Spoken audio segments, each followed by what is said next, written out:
It's Thursday, October 1. This is the news on PBCJ. I'm Carol Francis. We begin with the latest COVID-19 updates from the Ministry of Health and Wellness. As at Thursday morning, Jamaica's COVID-19 death toll stands at 111.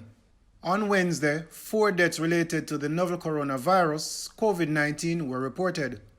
According to the Ministry of Health and Wellness, the latest mortalities are a 78-year-old female from St. Catherine, a 74-year-old female also from St. Catherine, a 75-year-old male from St. Elizabeth, and a 69-year-old male from Westmoreland.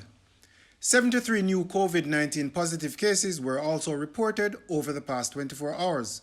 The total case number is now 6,555.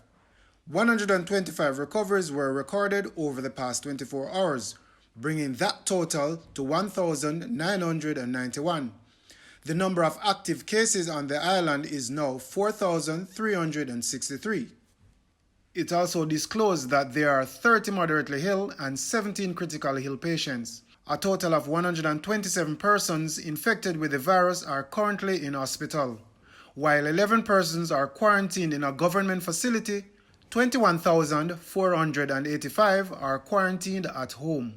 At this time, there are 480 imported cases and 390 cases of local transmission, while 803 are contacts of confirmed cases. 236 are associated with the St. Catherine workplace cluster, and 4,646 cases are under investigation. Melvin Pennant, PBCJ News. One of the areas that can be compromised by COVID-19 is that of mental health. Lockdown, isolations, quarantine. To the persons in those situations, it can feel like a jail sentence. In the best of times, our elderly can face neglect and be starved of company. That reality is now magnified by the pandemic. Health and Wellness Minister Dr. Christopher Tufton addressed this at a press conference in Mandeville on Wednesday. No more than ever, we feel that with COVID-19, our senior citizens have to do whatever they can to boost their immune system, do whatever they can to overcome the consequences of the restrictions that have been imposed, very important restrictions to control COVID-19. But we also recognize that those restrictions, the restrictions for staying home and staying indoors and for avoiding crowded situations, has created another set of challenges. That is the loneliness, the anxiety, the post-traumatic stress disorder, protracted grief reactions, and these are all terms that are used by the clinicians, which suggests that the older population is also confronted with a side consequence of COVID-19, which we would like to explore, to discuss, and try to bring some solution to. The minister is encouraging persons who may not have seen their elderly relatives in a while to pay them a visit while maintaining the safety protocols. Encourage your mothers and fathers. We know you're trying to protect them by not going over there to the homes to visit you using the phones. Well, listen, you can mask up, sanitize, and still visit. They just want somebody to talk to. Maintain the 6 feet distancing, even if you can't touch them, still visit them. Encourage them to get up and walk around the house, in the house or around the house, because constant motionlessness can lead to a debilitating condition. Out of an abundance of caution, there should be no face-to-face interactions for this academic year. That's the word from Education Minister Favour Williams as she spoke at a press conference on Wednesday. She was questioned about instances of face-to-face sessions in some schools. In the meantime, our newsroom understands that the Yalas High School had engaged in face-to-face orientation sessions. However, that practice was abandoned following reports that an individual affiliated with the school had contracted COVID-19. Simone Absalom has more in this report. Having face-to-face orientation is not allowed. We were very clear on how schools should be opened, how principals and teachers should be getting the information out to the parents. And so at this time, based on the information that we have from the Ministry of Health and Wellness, from our stakeholders, the JTA, the Parenting Association, the Principals Association, face-to-face school is not allowed at this time. Schools were physically closed in March this year following the first confirmed case of the highly communicable new coronavirus. Since then, schools have been forced to use online and remote platforms to communicate with students and even staff.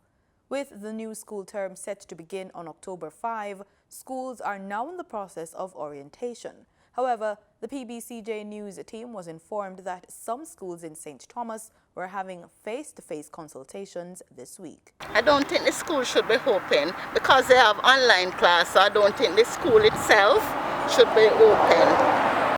Yallah's High School Principal Mark Malava says he and his team saw the need for physical consultation with both parents and students. He said the 7th graders reported for orientation on Monday. The purpose of the orientation was to engage with students and parents in a particular way because we are going to transition over into online teaching. So we would have needed to walk the parents and students through our learning management system, our school management systems, which would have been utilized as a means to capture data, much needed data for the students, so that they can properly transition over onto the learning management system, update our records in terms of contact details, that sort of thing, and walk the students through the necessary protocols that will govern online teaching and what they should expect, what they should not expect, and how they should operate, along with the parents and how the parents can help with the process. We have since gotten a bulletin. There's a bulletin that was published from the Ministry of Education that came out on Tuesday. And based on that bulletin, we are now going to have to revisit how we do the orientation. The situation had parents concerned after reports surfaced that someone affiliated with Yallah's High School had contracted COVID-19. The principal says the person reported the confirmation on Monday.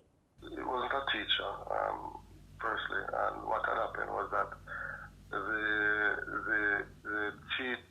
individual who contracted COVID-19, they were not attending school. They attended it about a week and a half, or more than 8 days ago. So they were not coming to school. The last time they came to school was about 8-9 days. The school is now closed for sanitization. However, one of the challenges that persist is that of communication with parents. Of the demography, because of where they are in terms of rural and deep rural, many of them don't have access to the computer. Many of them don't have access to internet. It's going to be challenging as to how we roll out our orientation, because you're dealing with a learning management software that the students will now have to navigate as part of the teaching and learning and virtual learning space. That will pose some challenge as to how we do it because of those hindrances. On the national front, Acting Chief Education Officer Dr. Cassandra Troop says a manual is available to school administrators listing the range of best practice approaches to reopening schools, and schools are advised to tailor their plans according to their specific setup and situations. This will give much needed guidance for a sector that is navigating a pandemic in truly novel times. For the news on PBCJ, I'm Simone Absalom. The marriage between agriculture and tourism got a renewal on Wednesday with the official launch of the Jamaica Social Investment Fund Rural Economic Development Initiative Phase 2 project. The improvement of both sectors, greater access to markets, and the strengthening of climate resilience are the main objectives of the program. Throw in a US $40 million loan from the World Bank and it's all systems go. Prime Minister Andrew Holness piloted the launch at Jamaica House on Wednesday. Gabriel Thompson gives us the details of this much-touted initiative. Ready2 will obviously build on the experience of the first phase. Here, the goal is to enhance links among producers, service providers, and buyers, all with the view to improve economies for small agro and tourism enterprises. In an economy that ekes out anemic annual growth, it makes sense to strengthen the two sectors that consistently enhance the island's gross domestic product, GDP. In its initial phase, the READY program created 1,300 jobs and contributed to growth of 17% in the agricultural sector in 2016, resulting in a reduction of US $6 million in the country's food bill. It also financed the development of the National Community Tourism Policy and Strategy. The second phase of the READY initiative represents a renewed focus on improving economies of scale for small and medium-sized enterprises involved in agriculture and community tourism, and mainstreaming climate resilience while enhancing market access for these businesses. Ministers for these sectors welcomed the initiative.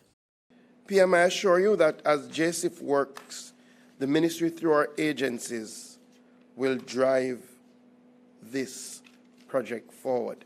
And I want to encourage those listening, our farmers, fishermen, to think big, to craft great big proposals that can move your communities forward.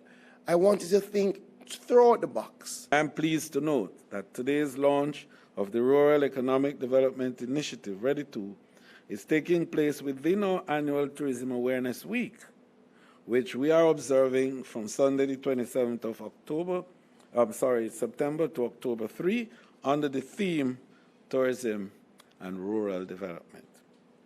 The timing couldn't be more perfect, as at a glance I see that tourism will play a big part in READY2 in areas such as enhanced agriculture and tourism linkages, enhanced marketing of community tourism enterprises, diversified tourism offerings, allowing for expenditure and earnings within local communities. JSIF Managing Director Omar Sweeney says that Ready2 will benefit more than 100 micro and small business enterprises across the island. The resounding cry from communities and community members is the desire for a sustainable livelihood. And in 2010, we were able to make a dent by providing the investments through Ready1. And you've heard, for instance, the many successes and benefits that Ready1 has brought. And, Most Honorable Prime Minister, Ready1 was a program that was in place when you took office in 2016. And I have to say that it was after the assessment of Ready1 that you made the specific request that this project should be expanded into a national program. This point was reinforced by World Bank resident representative for Jamaica, Azan Sivimli. Here what we're trying to do is we're looking at tourism, a clear driver of the economy for Jamaica, and we're trying to wake a sleeping giant, agriculture, and connect them to even have broader and stronger impact on Jamaica's economy and on the population, on the people of Jamaica. To request funding, persons must complete the Ready2 application form online or in hard copy and submit it to JSIF. The forms are available at the JSIF office at 11 Oxford Road, Kingston, the JSIF website at www.jsif.org, Rural Agricultural Development Authority RADA parish offices, Tourism Product Development Company TPDCO regional offices, and the Social Development Commission SDC parish offices. For the news on PBCJ, I'm Gabrielle Thompson. The government will be spending $826 million on electronic resources for students to aid in online classrooms for the new academic year. Minister of Education, Youth and Information Favour Williams says the ministry has also provided the full complement of textbooks needed by schools for this term. And thousands of students and teachers now have access to Google Classrooms. The Education Minister gave the details during a virtual back-to-school press brief on Wednesday. The Education Minister says textbooks and worksheets are being made available through the National Textbook Loan Scheme. At the lower primary level, grades 1 to 3, the usual workbooks are being provided for integrated studies and mathematics. For the first time, the ministry will provide workbooks for the upper primary levels at grade 5 and 6 for the academic year, so parents do not have to buy these workbooks this year.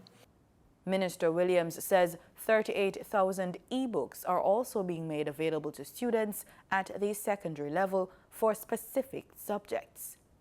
So for the grade 9 students, there will be e-books available in the separate science. For grades 7 to 11, e-books will be available in the English language. For grades 10 and 11 students, e-books will be available in Principles of Business. And again, for grades 10 and 11 students as well, there'll be e-books in Principles of Accounts.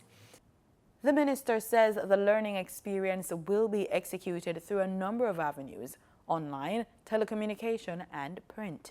We've been creating the email addresses for students and teachers, and we already note that there are almost 200,000 students logged in to become familiar with the learning management system. We will also have printed material consisting of textbooks and worksheets, and these will be delivered to students, paying particular attention to students who are not online and may not have access to the lessons that are being broadcasted. It is important here for our teachers and students to be in touch with each other, and for parents to take a keen interest in picking up the printed material and helping to get the work the child has completed to the teacher, for the teacher to mark and give feedback to the child. Lessons will also be broadcast on television stations, including the PBCJ. Psychosocial support will also be provided to students, staff, and parents. The Guidance and Counseling Unit has developed a psychosocial plan to guide interventions at the school level for the first term of the new school year. The unit will continue to support guidance counselors to develop and implement psychosocial plans at the school level, and will monitor the progress for greater impact. All schools are expected to implement a psychosocial plan. Telecounseling will continue in collaboration with the Child Guidance Clinic, supported by UNICEF. Students who were referred to the Child Guidance Clinic will continue to benefit from ongoing counseling, though not in school. 35 psychosocial helplines for parents are available across all 7 regions through the efforts of the National Parenting Support Commission in collaboration with UNICEF, Victoria Mutual Foundation, and Fight for Peace. For the news on PBCJ, I'm Simone Absalom. According to the latest ex-refinery costs from Petrojam, motorists should see an increase at the pumps in the prices of gasoline and diesel effective Thursday, October 1. Following an increase of 10 cents each, 87 and 90 octane gasoline will be sold for $113.30 and $116.13 per liter respectively. Automotive diesel fuel saw an increase of 6 cents and will be sold for $109.72 per liter, while ultra-low sulfur diesel is down by 67 cents and will be sold for $111.80 per liter. Kerosene decreased in price by $3 and will be sold for $83.90 per liter.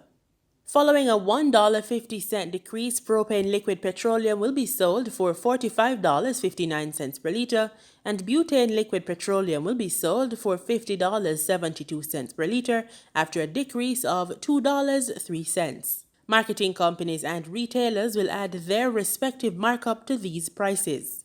In Wednesday's trading session, the JSE Combined Index advanced by 8,458 points to close at under 400,000 units.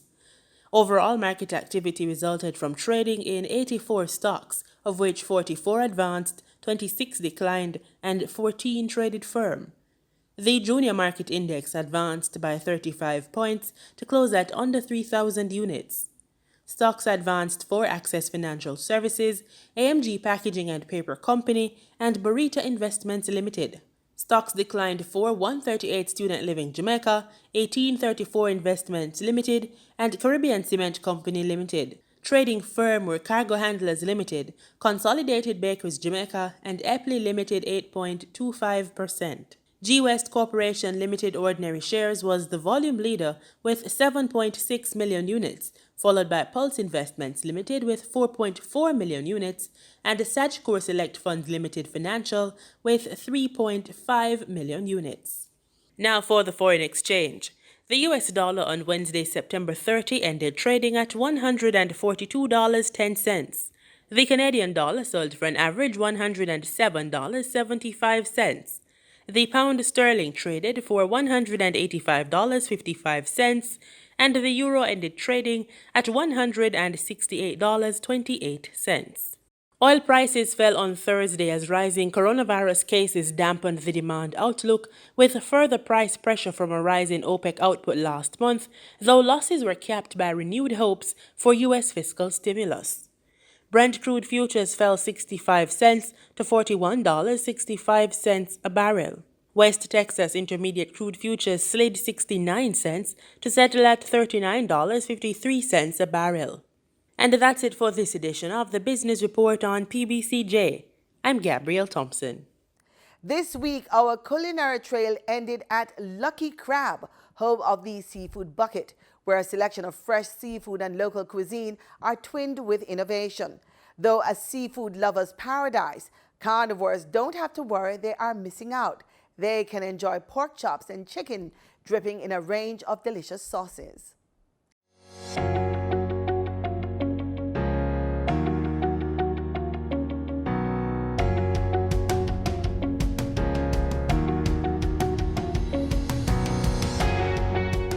Hi, my name is Karen, manager for Lucky Crab Seafood, home of the Lucky Bucket.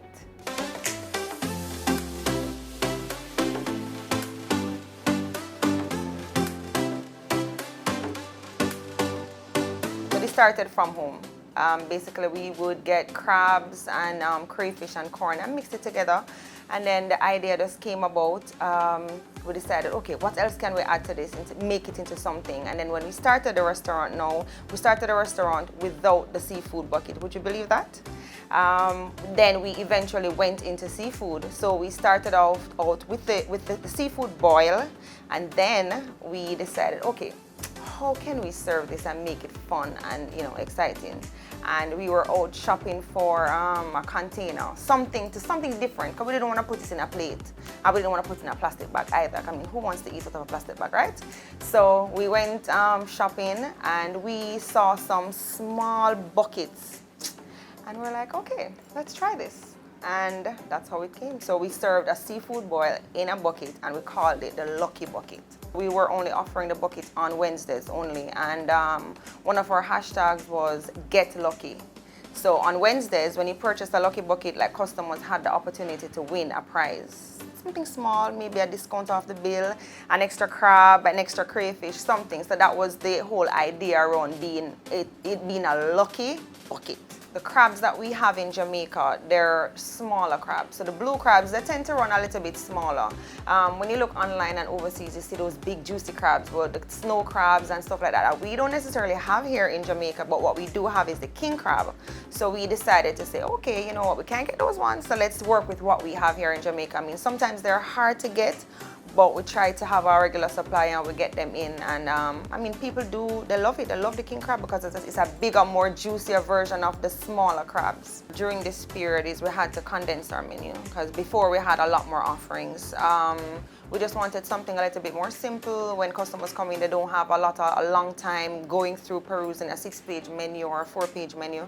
So we just decided to have something, just a one sheet where we picked like the favorites. So customer favorites throughout the years, we just kind of pick them and what customers gravitate in terms of the whole seafood, the platters and stuff like that. And we just condensed it into a COVID-19 menu. These are items as well that are easily, they're able to be delivered or customers can come in for takeout. So that's really the concept around the COVID-19 menu. We started out with the garlic butter base sauce for the boil. Customers love that, but as I said, the spiciness is what gets customers coming back, and that's what the commendations that we get is mostly about the spicy sauce. Since recently, we've added 2 new flavors. So we've added a curry coconut and a sweet chili.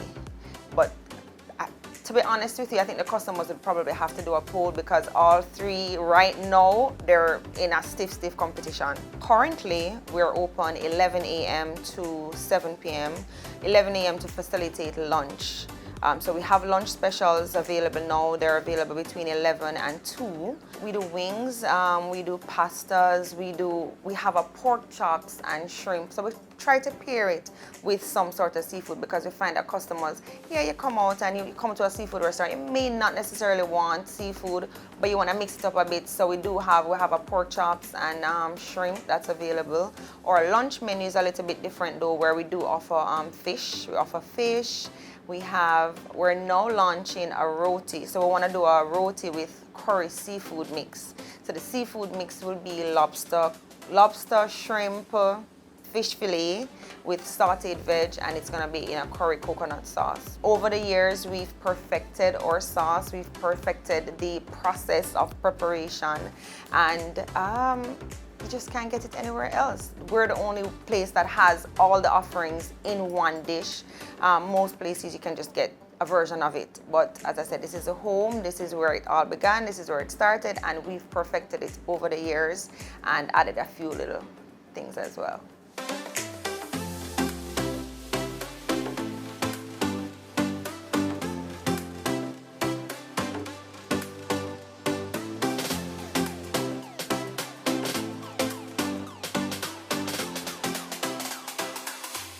You can order for takeout or delivery.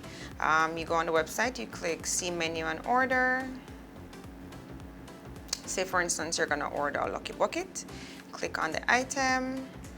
You have the option of a large or small, so we're gonna go with a large bucket today.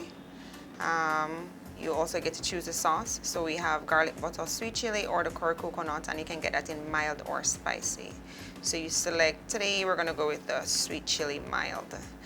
You also have the option to add on items. So if you wanna add a corn, extra potatoes, extra sausage or shrimp, you can add that. So let's add some extra sausage and eggs.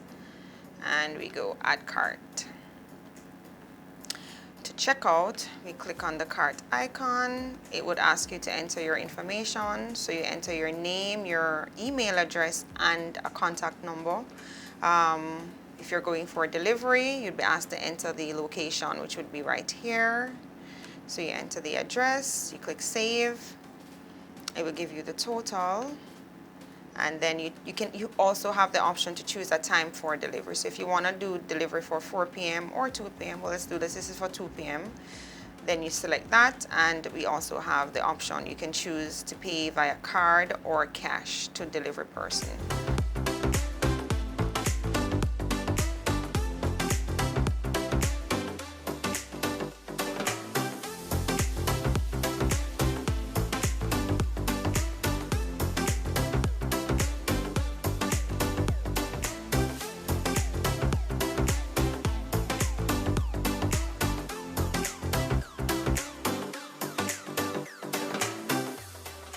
One principal in the Federation of St. Kitts and Nevis says he believes there are discrepancies in the CSEC results of students on the Twin Islands. He is calling for a review of the results.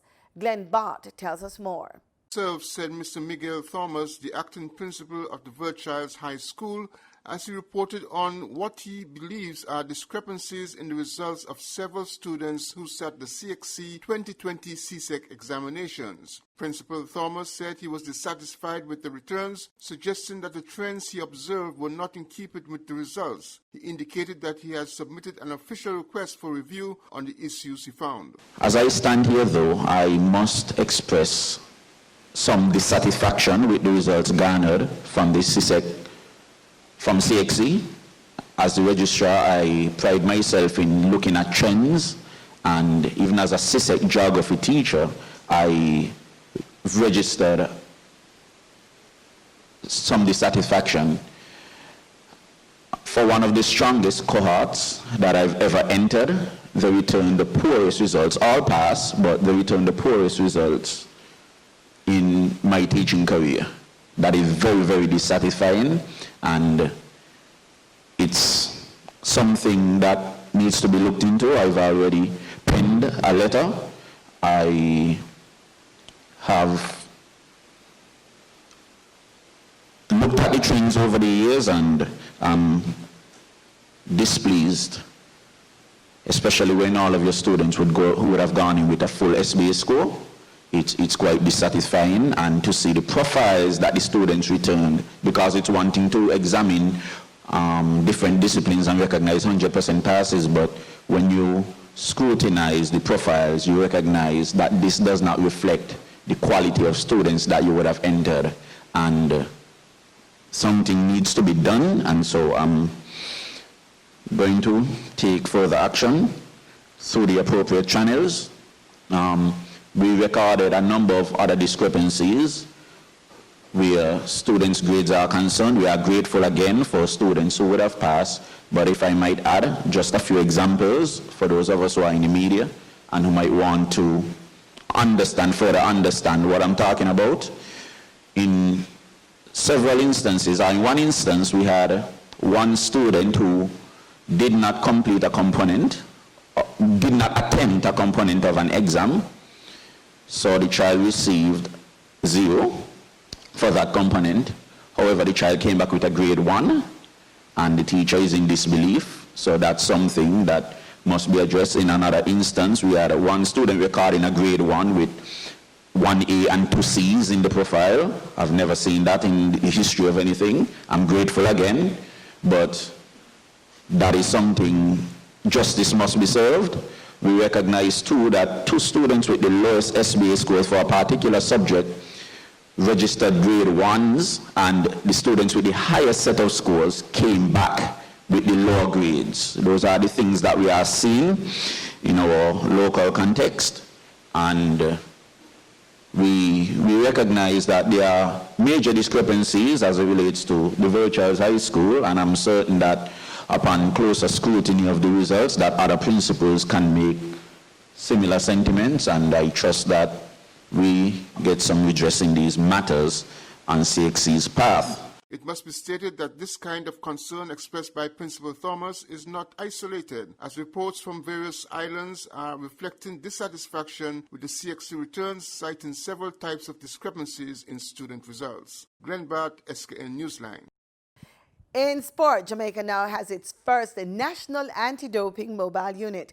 On Wednesday, Sports Minister Olivia Grange officially handed over the retrofitted bus to the chairman of the Jamaica Anti-Doping Commission, Jadco Alexander Williams, and the executive director of the commission, June Spence Jarrett.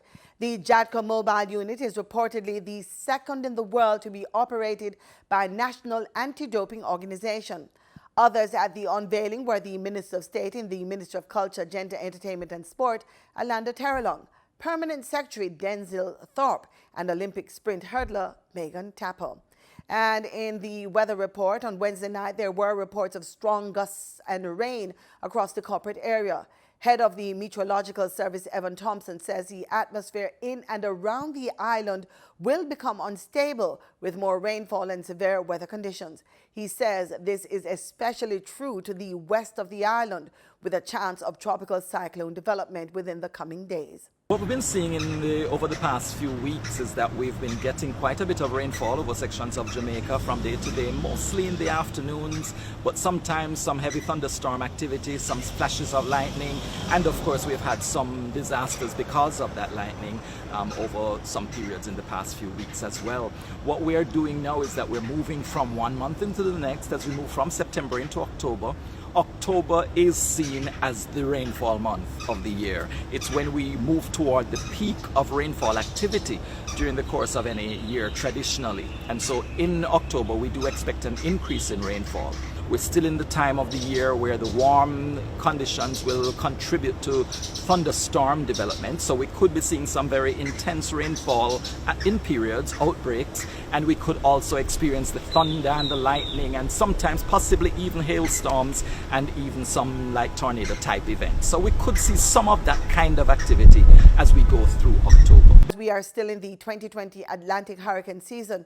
Mr. Thompson is urging Jamaicans to remain prepared and vigilant for any possibilities. And that's our package. Join us again tomorrow, same time, same place, for more news and sports right here on PBCJ, the People's Station.